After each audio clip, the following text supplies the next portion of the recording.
Colony में मकान बना लो और घर के बुजुर्गों से पूछ लो तुम्हें कॉलोनी में आनंद मिलता है?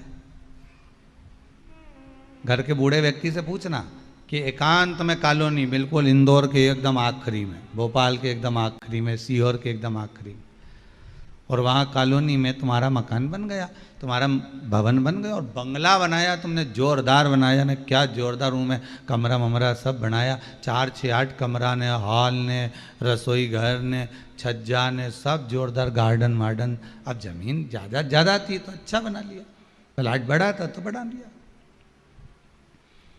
पर कभी घर के बुजुर्गों से पूछो, कभी बूढ़ों, जो घर के बूढ़े हो ना बुजुर्ग, उनसे पूछना, क्या ये अपन छावनी में रहते हैं, अपन मोहल्ले में रहते हैं, अपन जिस जगह पर रहते हैं, बाजार में रहते हैं, इसको छोड़कर अपन सबको कॉलोनी में चल कर रहना है, तो सबसे ज़्यादा बच्चों को तो खुशी हो जाएगी, बहू और बेटे को भी खुशी हो जाएगी, पर घर का जो बुजुर्ग होगा ना उसको प्रसन्नता नहीं होगी। क्यों? क्योंकि उसको घर बड़ा नहीं चाहिए, उसको बंगला बड़ा नहीं चाहिए, उसको तो ये जो आस पड़ोस में रहते हैं, नातेदार, रिश्तेदार, कुटुंब, कबीला, मेरा अपने लोग जो रहते हैं, इनका मन बड़ा चाहिए।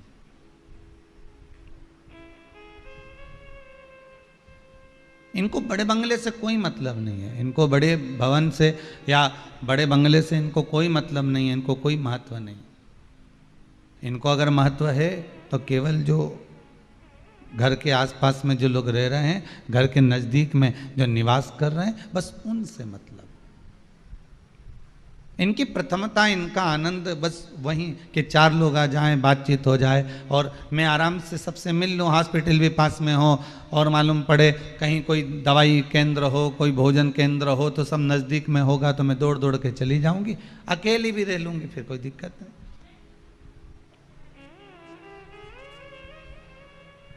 कोई भगवान से पूछे एक बार जाकर,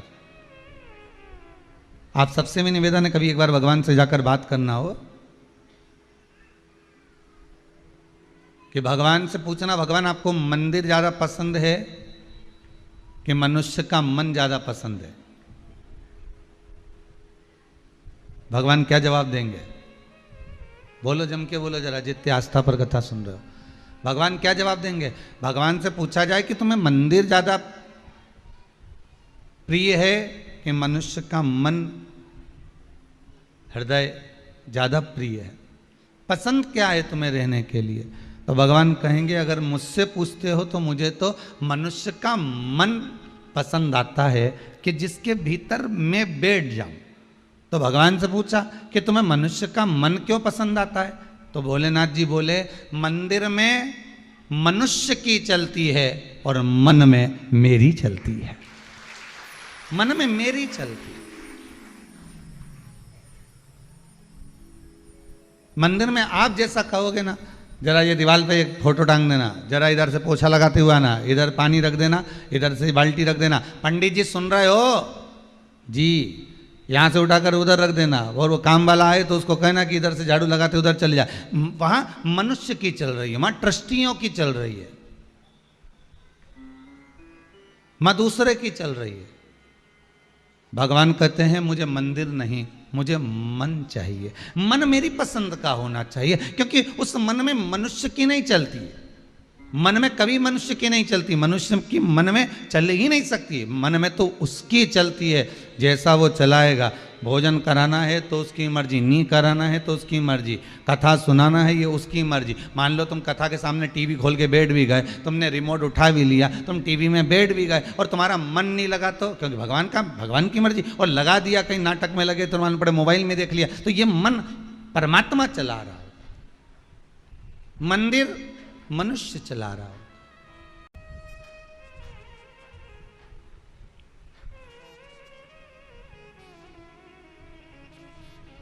बस भगवान से यही कहना हमें कि प्रभु अगर आपको मंदिर प्रिय नहीं तो हमारा मन प्रिय हो,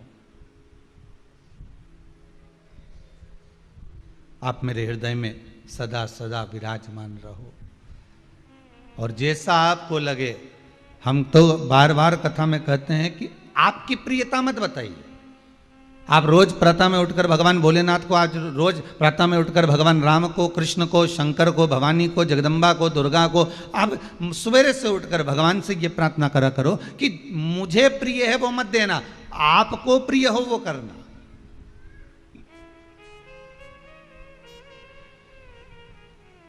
क्योंकि हम बच्चे हैं। अगर बच्चों, और एक बच्चे को आप ले गए टॉफी की दुकान पर, एक बच्चे को ले गए किराने की दुकान पर, और दुकान वाले ने कहा आज मैं बड़ा प्रसन्न हूं, मैं बड़ा प्रसन्न, आज ये बर्नियां रखी हैं टॉफी की, तुम्हारे साथ में जो छोटा बच्चा आया उससे निवेदन है कि इसमें से टॉफी निकाले। छोटा बच्चा कितनी टॉफी निकालेगा? छोटा बच्चा कितनी टॉफी निकालेगा? जितनी उसके छोटे छोटे से हाथ में जितनी आएगी उतनी उठा लेगा। और अगर बड़ा कहीं का व्यक्ति होता तो वो इतनी सी टॉफी उठाता?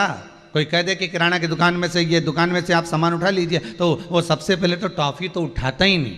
अगर उठाता तो उसमें से काजू, बादाम, अखरोट, इलायची ने, लौंग ने, सारा केसर ने, इत्र ने, सब काम की सामान उठा के ने अपना अपना जेब में रख लेता। एक बार एक राजा ने अपने नगर में सूचना कर दी कि जिसको मैं कल दरवाजा बड़ा खोलूंगा, मेन दरवाजा खोल दिया जाएगा, जो जिस चीज को छुएगा उसको वो चीज दे दी जाएगी।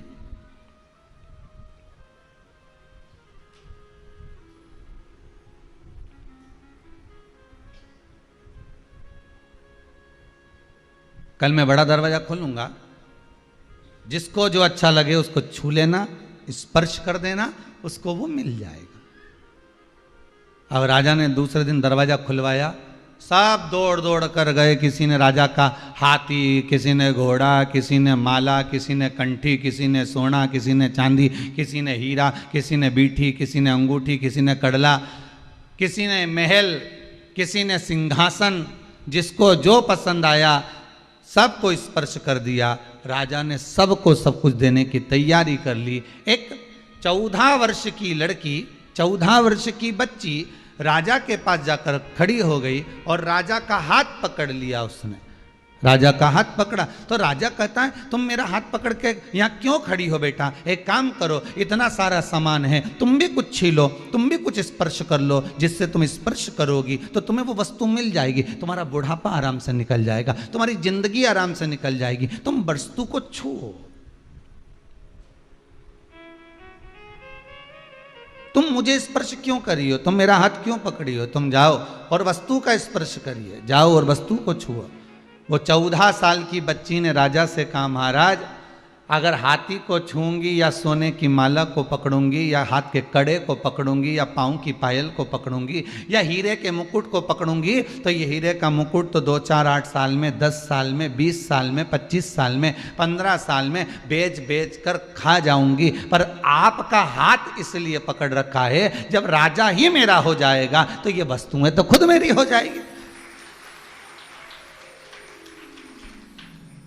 संसार का हर व्यक्ति वस्तु पकड़ने का प्रयास कर रहा है, संसार का हर व्यक्ति वस्तु छूने का प्रयास कर रहा है। हे भगवान, मुझे इतना बड़ा प्लाट है उसमें मकान बना दो, हे भगवान मुझे कहीं से मकान दिला दो, हे भगवान बहू को छोरा हो जाए, हे भगवान ऐसा हो जाए, हे भगवान वैसा। भगवान से हम जो मांग रहे हैं केवल हम वस्तुओं को छू रहे हैं, पर हमने भगवान से ये नहीं कहा। भगवान बोले बाबा बहुत दिन हो गए, तुम मेरा घर का रास्ता भूल गए हो, चलो आज कुबेर भंडारी, एक कुबेरेश्वर महादेव, बहुत दिनों से तुम यहाँ रह रहे हो, एक काम करो ना, अब हमारे घर चलिए, हमारे पास चलिए, चलो अपन अपने घर चलते हैं, थोड़ा दिन अब हमारे यहाँ पर निवास करना, चलो हमारे साथ। कभी हमने शंकर से कहा, कभी हमने राम से कहा कि बहुत दिन से अयोध्या में रह लिए। ओरछा की रानी, ओरछा में निवास करने वाली वो रानी भगवान राम के मंदिर पर अयोध्या में जाती है और अयोध्या में जाकर कहती है मुझे राम को लेकर जाना। अब राम को लेकर जाना है तो राम कहां मिलेंगे? कुछ नहीं खाया अयोध्या की उस ओरछा की रानी ने, भोजन तक नहीं किया, पानी नहीं पिया, अयोध्या के सरयू के घाट पर बैठी रही, भगवान से विनय करती रही कि मैं तुम्हें लेने के लिए आई हूं ओरछा में। भगवान प्रकट हो गए, क्या चाहती हो रानी?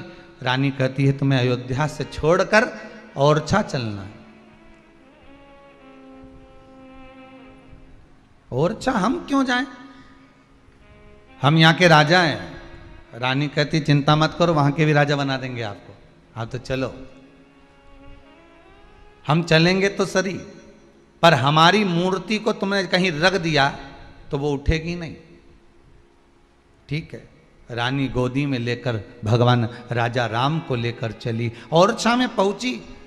नगर में खूब आतिशबाजी हुई, खूब नगर में डोंडी बंधी, खूब खूब उत्साह हुआ कि आज रानी भगवान राम को लेकर आ गई। आज अवध का राजा, आज ओरछा का राजा बन रहा है।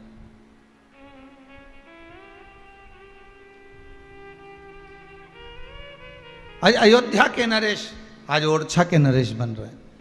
और रानी लेकर आई, राजा से कहा मेरे को बहुत जल का प्यास लगी है, आप इस राघव जी को गोदी में ले लो। राजा ने गोदी में लेने की जगह उनको सामने एक खिड़की थी, उस खिड़की में विराजमान कर दिया और उसमें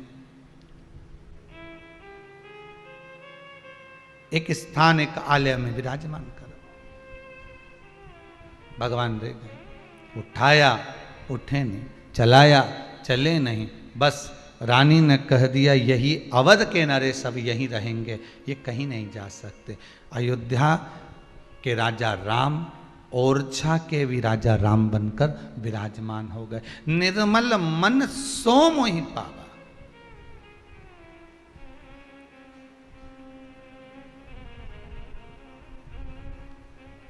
शिव अकेले नहीं आते हैं, आपके मन में अगर भगवान बैठा है तो अकेला नहीं बैठा है। आप कभी भगवान से जाकर निवेदन तो करो एक आध बार, आप कभी भगवान से जाकर प्रार्थना तो करो कि बहुत दिन हो गए उज्जैनी रहते रहते, बहुत दिन हो गए काशी रहते रहते, बहुत दिन। चलो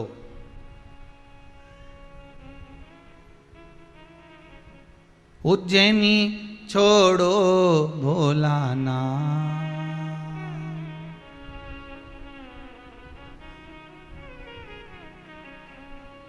उज्जैनी छोड़ो भोलानाथ, मने थारी याद सतावे है, ओ काशी का भोलानाथ, मने थारी याद सतावे है, ओ काशी के भोलेनाथ। भाव से गाइए। थारी याद होगा। आत्मा परमात्मा इसलिए कही जाती है कि आत्मा के भीतर परमात्मा बैठ जाए, और जब परमात्मा हमारे भीतर बैठ जाएगा तो फिर कहीं जाने की जरूरत ही नहीं पड़ेगी। इस मन को ही मंदिर बना लो जिसमें भगवान जाकर विराजमान हो जाए। स्वयं बनाइए।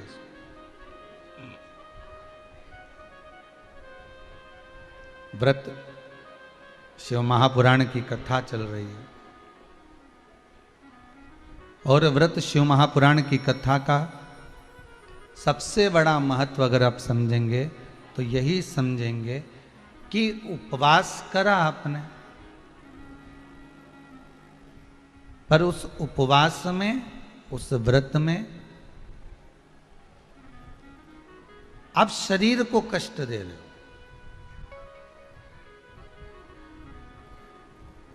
इंद्रियां आपकी डोल रही है, वो भगवान में नहीं जा रही।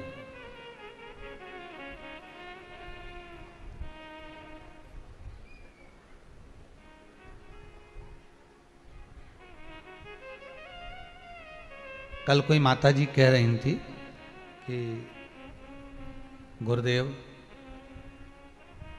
हमने गुरु जी से मंत्र लिया था। अब समझना, ये कथा और ये कथा एक ही, उसको समझ कर जरा दिया। हमने गुरु जी से मंत्र लिया था, हमने कहा ठीक है। फिर अब गुरु जी ने इतना बड़ा मंत्र दिया, इतना बड़ा मंत्र दिया कि वो हमको याद करते भी नहीं हो रही है, तो क्या हम दूसरा गुरु जी से मंत्र ले लें क्या? हमने कहा ऐसा तो कहीं लिखा नहीं है कि भाई गुरु तुम 2-4 बना लो। हाँ, दत्तात्रेय भगवान के 24 गुरु का वर्णन है।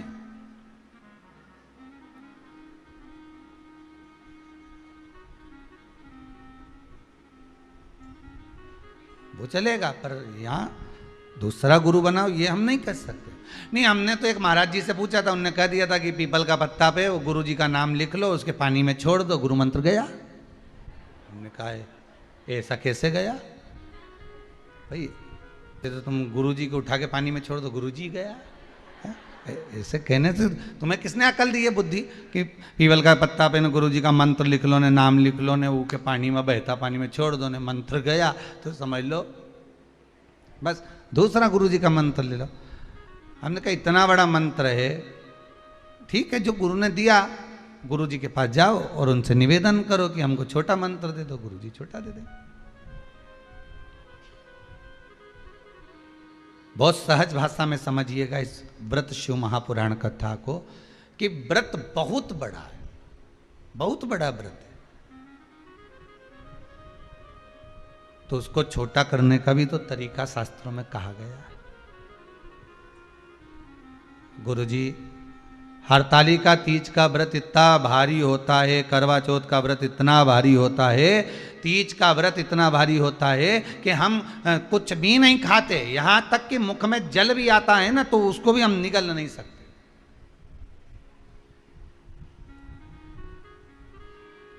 अब इतना भारी व्रत, और शास्त्र कहता है कि हरतालिका तीज का उद्यापन तो पहले होता ही नहीं, एकादशी का तो हो जाता है। और यहां तो हरतालिका तीज का, अब एकादशी का तो आप 26 एकादशी जब आपकी पूरी हो जाए, 3 वर्ष बाद अधिक मास आ जाए, 26 पूरी एकादशी का व्रत करो, तुम 11 पे करो, तुम्हारी मर्जी पड़े, 26 एकादशी पर जब व्रत करोगे तो ये आपके ऊपर है, 26 पर करो। पर हरतालिका तीज का जो व्रत है, इसका उद्यापन तो ना तो पहले होए, और इसका उद्यापन ना 13 वर्ष के पहले होए। इसका उद्यापन तो जब तक कन्या हो, चाहे स्त्री हो, चाहे नारी हो, चाहे पुरुष हो, हरतालिका तीज का अगर उसको उद्यापन करना है तो 13 वर्ष तक तो आपको व्रत करना ही पड़ेगा, उसके बाद ही इसका उद्यापन होता है।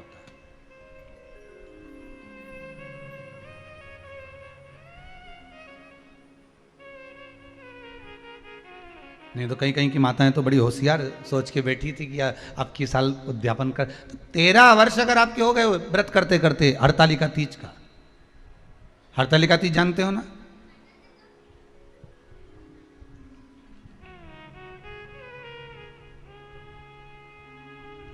तेरह वर्ष अगर आपके हो गए भगवान की भक्ति को धारण करते करते, 13 वर्ष अगर आपके हो गए हैं भगवती स्मरण करते करते, उसके बाद में आप बड़े प्रेम से, बड़े आनंद से आप व्रत का उद्यापन करो, कोई मना नहीं। पर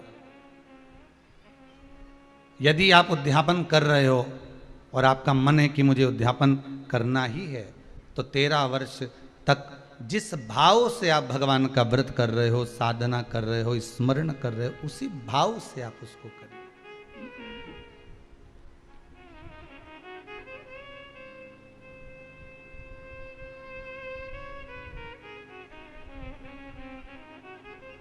गणेश चतुर्थी के एक दिन पहले आ जाती है, सहज भाषा में समझ लो तीज को, हस्त नक्षत्र तृतीया।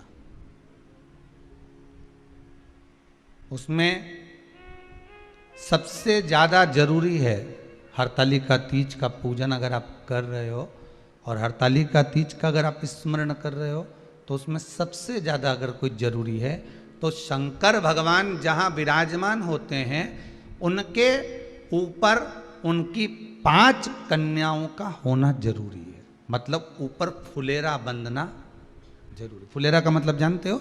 एक शंकर भगवान नीचे विराजमान है और ऊपर जो जलाधारी बनती है ना, तो जलाधारी की जगह पर शंकर भगवान की हरतालिका तीज के दिन जब नारियां पूजन करती हैं, माताएं पूजन करती हैं, कन्याएं पूजन करती हैं, तो उस पर जलाधारी की जगह फुलेरा बनता है। मतलब फूल की मालाएं उसमें लटका दी जाती है। अब कितनी माला लटकाना चाहिए? प्रयास करना चाहिए कम से कम 5 माला उसमें होना जरूरी है, और 5 से ज्यादा भी लटकाओगे चलेगा, पर 5 से कम नहीं होना चाहिए। फुलेरा 5 कौन कौन है ये? जया, विषहरा, सामरीवारी, दौतली, देव। शंकर भगवान की 5 बेटी है। इससे अधिक अगर आप लटका रहे हो तो शंकर भगवान की और भी बेटियों का व्याख्यान है। मनसा है, अशोक सुंदरी है, ये शंकर भगवान की पुत्रियां। नर्मदा जी का स्मरण आ जाता है, नर्मदा है। तो ऐसा बेटियों का तो आप ज्यादा लटकाओगे चले जाएगा, पर कम नहीं। जैसे हरतालिका तीज का जो उद्यापन होता है, उद्यापन में सबसे मुख्य चीज क्या होती है कि जो भी आप वस्तु दान दे रहे हैं, जो भी आप वस्तु समर्पित कर रहे हैं, हरतालिका तीज के उद्यापन में जो भी सामग्री आप दे रहे हैं वो 5 होना चाहिए। जैसे फुलेरा का वर्णन किया कि फुलेरा 5 माला से ज्यादा होगा चलेगा, पर 5 से कम नहीं, अधिकता में।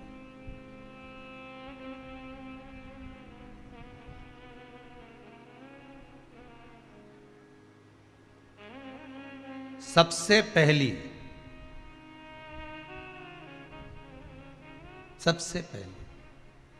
हरतालिका पूजन, भगवान शिव की आराधना किसने करी थी? माता पार्वती। और पार्वती जी ने किससे पूछी थी? पार्वती जी को किसने बताया था कि तुम ये पूजन करना, तुम ये स्मरण करना? हस्त नक्षत्र आए तब आप शंकर भगवान के शिवलिंग का निर्माण करना, पूजन करना, अर्चना करना। ये किसने बताया, किससे पूछा गया? कौन बताएगा इसे? तो कहा जब माता पार्वती का उमा रूप में दर्शन हुआ, जब माता पार्वती उमा बनकर प्रकट हुई, तब भगवान महेश के पास में बैठकर पार्वती जी ने एक प्रश्न किया था।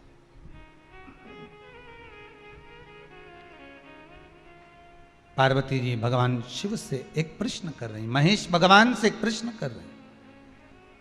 भोलेनाथ प्रभु शंभु शंकर, हे दयालु करुणा सागर, कृपा करने वाले त्रिकालदर्शी कैलाशी, हे शिव करुणा करिए और मुझे आप इतना सा बता दीजिए कि मैं जितनी जन्म लूं, मैं इस मृत्यु लोक में जितनी बार आऊं, मैं इस भूमि पर जितनी बार जन्म लूं, अवतरण हो मेरा, जन्म हो मेरा, मैं जितनी बार प्रकट हूं इस पृथ्वी पर, आप मेरे पति बनकर मुझे मिले, उसके लिए मैं क्या कर सकती हूं? मैं क्या करूं?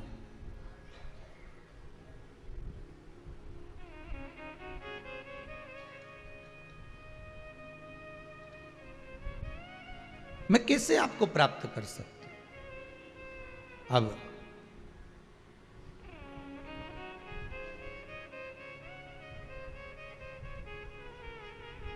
जैसे सबसे पहली करवा चौथ की पूजन किसने करी थी? बोलते जाओ जरा जल्दी। कोई आपसे प्रश्न कर लेगा कि आप हर साल करवा चौथ का पूजन करती हो, चलनी में मुंडा भी देखो है, चलनी में मुख भी देखती हो, दिया भी लगाती हो, करवा भी भरती हो, पूजन भी करते हो। सबसे पहली करवा चौथ की पूजन करी किसने थी? तो शास्त्र कहता है सबसे पहली करवा चौथ की पूजन माता द्रौपदी ने करी थी। किसने करवाई थी? तो कहा भगवान कृष्ण ने करवाई थी। क्यों करवाई थी? तो कहा अर्जुन द्रौपदी को छोड़कर नीलगिरी पर्वत पर तप करने चले गए थे।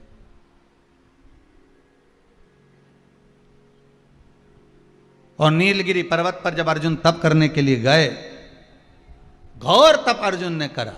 अब अर्जुन ने तप करा तो इसको द्रौपदी को कहीं से सूचना मिल गई कि दुर्योधन ने अपनी 2 अक्षौणी सेना अर्जुन को मारने के लिए भेजा।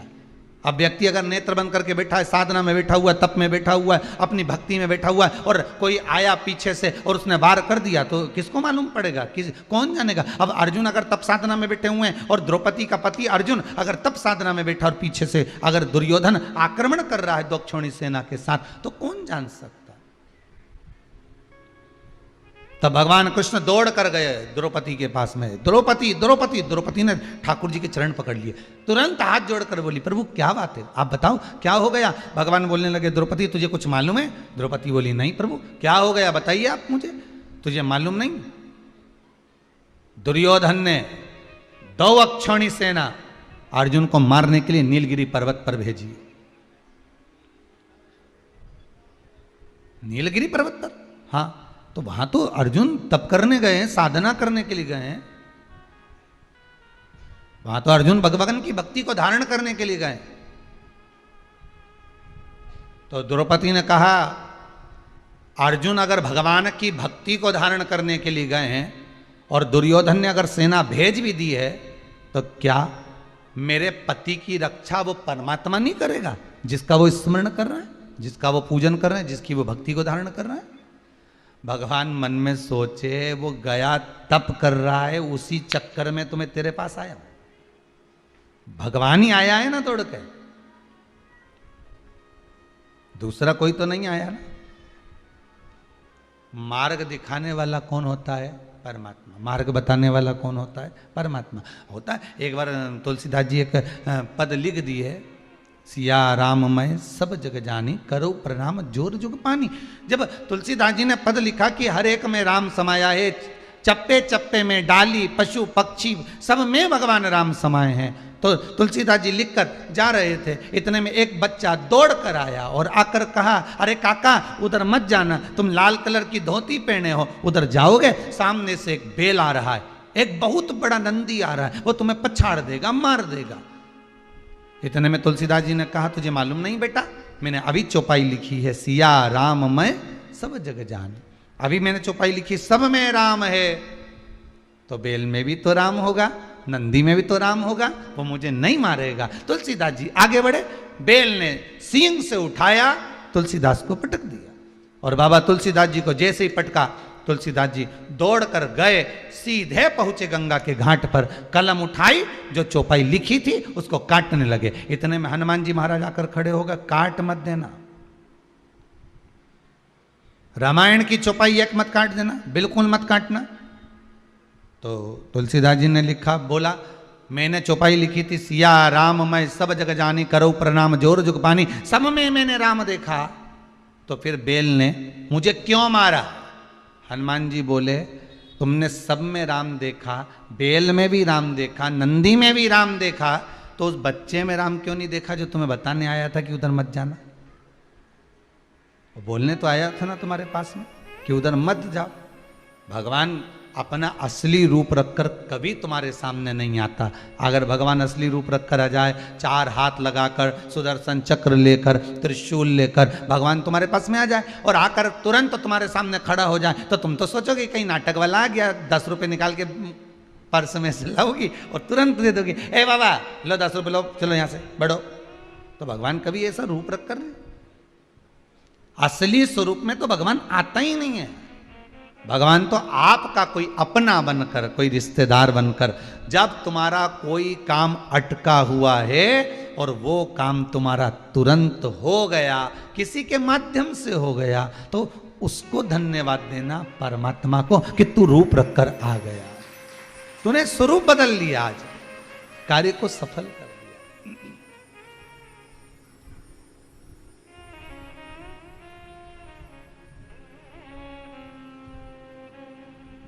उसको धन्यवाद दे सकते हो आप।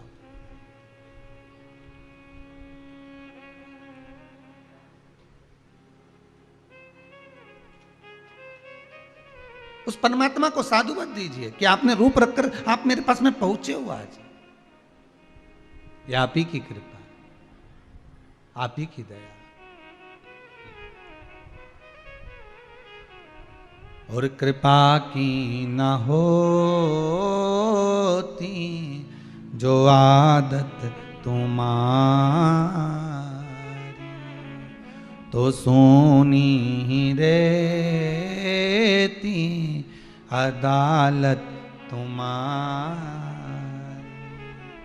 गरीबों के दिल में जो जगह तुम न पाते, तो किस दिल में होती इबादत तुम्हारी, दया की न होती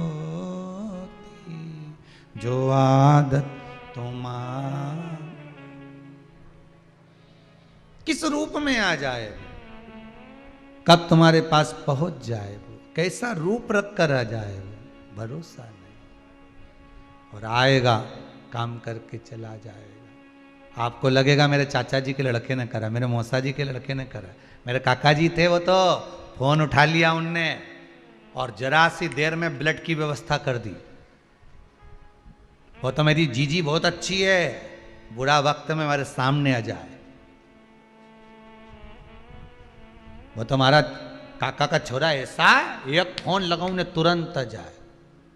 हो वो काका का छोरा नहीं आ रही है, वो जीजी नहीं आ रही, न बुआ आए, न जीजी आए, न काका आए, न नाना आए, न पापा आए, न बुआ आए।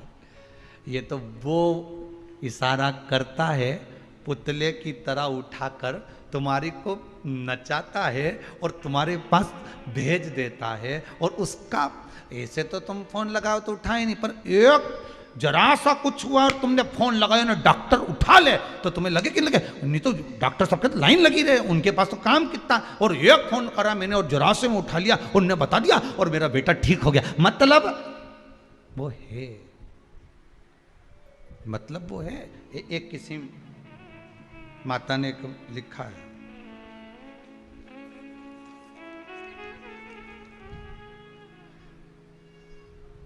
ये न मोली में मिल जाएगी, न बांधता फिरो, नहीं ये यहाँ कुछ नहीं भैया। तो बस भगवान का आप कथा सुन रहे हो, टीवी के माध्यम से कथा सुनो, आस्था चैनल के माध्यम से कथा सुनो, घर बैठ कर सुनो। बस इतना याद रखना, आहूं में असर होगा, मेरा बाबा बुला लेगा। तुम रूठे रहो भोले, हम तुम्हें मना लेंगे। आहूं में असर होगा, घर बैठे बुला लेंगे। तुम कहते हो भोले, हमें काशी प्यारी है। जितने आस्था पर कथा सुन रहे प्रेम से बोलो, तुम कहते हो भोले, हमें काशी प्यारी है। एक बार तो आ जाओ, काशी भी बना देंगे। एक बार तो आ जाओ, काशी भी बना देंगे। तुम और अगर मेरे पति अगर तप साधना करने गए हैं तो उसकी रक्षा भी तो भगवान को ही करना चाहिए। मान लो अगर तप साधना करने गए हैं तो रक्षा भी तो मेरा भगवान ही करेगा। तो भगवान कृष्ण मन में सोचे मैं ही तो खड़ा हूं, मैं स्वयं तो खड़ा हूं।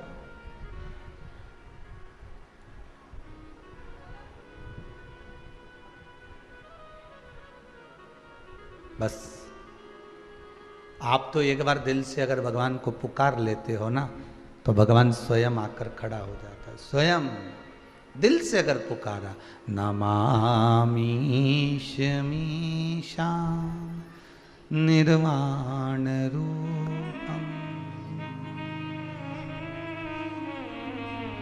ब्रह्म। दिल से पुकारा उस परमात्मा को, क्यों नहीं आएगा?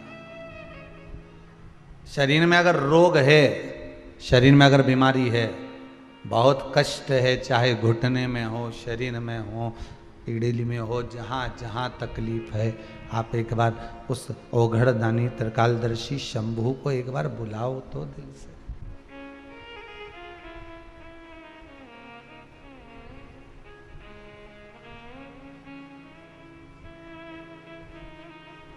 उसको आप बोलो, मेरे राम को, मेरे कृष्ण को, मेरे शिव को एक बार दिल से पुकारो तो। हरतालिका तीज का पूजन करो और मन में सोचो कि बताओ इतना बड़ा व्रत 13 साल तक करना है, उसके बाद उद्यापन करना है। उद्यापन करने के बाद क्या कर सकते हैं? तो कि व्रत तो बड़ा है, पर उद्यापन करने के बाद एक काम कर सकते हो कि फिर आप कुछ थोड़ा बहुत जो भी चाय वगैरह है, दूध प्रसाद है, कोई फल फ्रूट है, नहीं बनता शरीर से, कर सकते हो, ले सकते हो।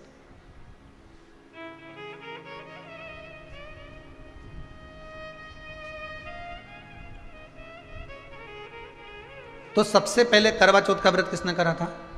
माता द्रौपदी ने। किसने करवाया था? भगवान कृष्ण ने। द्रौपदी से कहा था कि तुम इस व्रत को करो, पात्र जल का भरो, सूर्य को अर्घ देकर पति की उम्र की वृद्धि के लिए ये कार्य करना। आज के जमाने में जब करवा चौथ का व्रत आता है तो हिंदू धर्म के ही कुछ लोग नए नए कमेंट्स लिख लिख कर भेजते जाते हैं। व्हाट्सएप पर नया नया कुछ भी लिख कर भेज देंगे कि आज कहीं लिख देंगे कि इसकी पूजन होए न, कहीं उसकी पूजन होए, तो कहीं के ऐसा तो कहीं वैसा, लोग कमेंट्स करते हैं।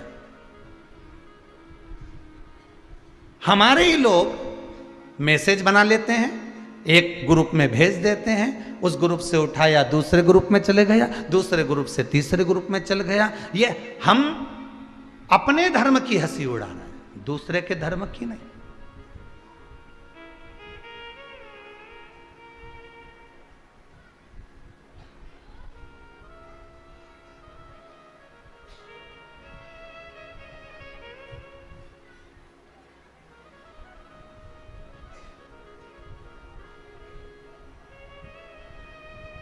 आज एक देश ने दूसरे देश पर आक्रमण करा, आपने अखबार में पढ़ा होगा, टीवी में देखा होगा, और वहाँ वो तालिबान आदि विराजमान हो गया। पढ़ा कि नहीं पढ़ा? देखा कि नहीं देखा? सुना कि नहीं सुना? टीवी पे सुना ना।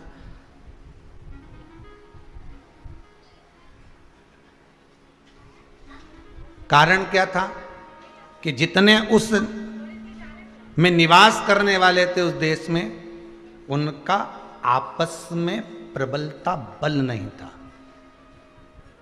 भारत की भूमि पर निवास है आपका, सभ्यता और संस्कृति की जननी है भारत माता। घर परिवार कुटुंब कबीला बाद में भी काम आ जाएगा, पर भारत माता के लिए तो एक बार सारा हिंदू एक जगह पर जब स्थिर हो जाए, खड़ा हो जाए, तो किसी की सामर्थ्यता नहीं कि कोई झांक कर देख, कोई झांक कर देख ले। पर गलती हमारी है। अगर एक कोई हमारा ही भाई आगे बढ़ता है तो हम उसको टांग खींच कर पीछे लाने का प्रयास कर देते। धर्म को जब जोड़ने की बारी आती है तो हम उसको तोड़ने का प्रयास कर देते। और हम सोचते हैं कि हम सबसे बड़े, हम सबसे प्रबल, हम ये नहीं नहीं नहीं, हम तोड़ रहे हैं, जोड़ नहीं रहे।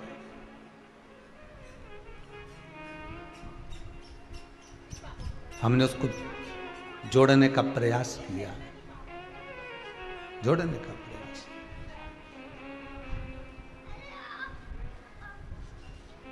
धर्म की जय हो, अधर्म का नाश।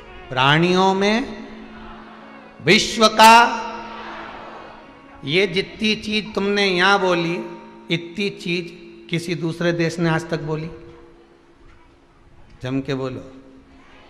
किसी ने हॉलैंड में, अमेरिका में, कहीं जहाँ जहाँ लोग रहते हैं, जिस जिस देश में रहते हैं, कहीं आज तक श्रीलंका आदि में कोई बोला कि धर्म की, अधर्म का, प्राणियों में, विश्व का, केवल एक भारत की भूमि पर ही ये चार नारे लगते हैं। और इसलिए लगते हैं क्योंकि भारत माता की गोद में हम जन्मे हैं। यहाँ हमको जो संस्कार दिया जाता है वो दुनिया को कल्याण के लिए दिया जाता है। यहाँ से जो निकलता है वो जन कल्याण के लिए निकलता है। गंगा मैया इसी भूमि से निकली जन कल्याण के लिए। यमुना, सरयू, सरस्वती आदि आदि नदियां प्रकट हुई जन कल्याण के लिए, किसी एक का कल्याण नहीं, सर्व जगत हित के लिए, संपूर्ण विश्व के कल्याण। आपको कहीं जाना नहीं है अगर आपको तकलीफ है, कष्ट है, रोग है, बीमारी है, आप जाओ डॉक्टर को दिखाओ, मना नहीं। उसने बोल दिया जांच करा लो, जांच करा लो, पर एक विश्वास, एक भरोसा उस देव अधिदेव महादेव पर भी करना, और उसके ऊपर एक बार छोड़ देना कि अब मैंने बीमारी तो बता दी है डॉक्टर ने, तकलीफ तो दे दी है डॉक्टर ने, बीमारी बता दी है डॉक्टर ने, अब निवेदन केवल इतना सा स्वीकार कर लीजिए। जब बीमारी डॉक्टर बता दिया है तो अब सबसे बड़ा डॉक्टर एक देव अधिदेव महादेव और विराजमान, एक शंभु और बैठा।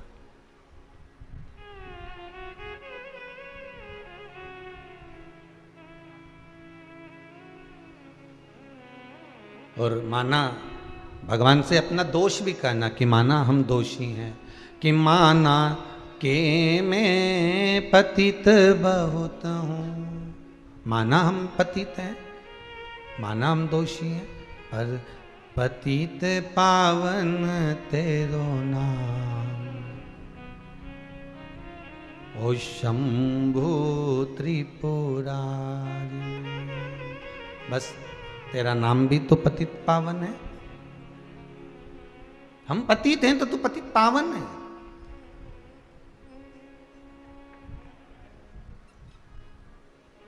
द्रौपदी ने भगवान कृष्ण से कहा, अगर मेरे लिए आप कह रहे हो, आप बोल रहे हो कि मेरा अर्जुन मेरा पति मत तप साधना करने के लिए गया है, आप कह रहे हो कि तप साधना के लिए गया हुआ है, और दुर्योधन ने अगर सेना भेज दी है तो उसमें मैं एक बात तो कहूंगी कि जिसका तप कर रहे हो, जिसकी साधना कर रहे हो, वो बचाएगा कि नहीं बचाएगा? वो बचाएगा कि नहीं बचाएगा?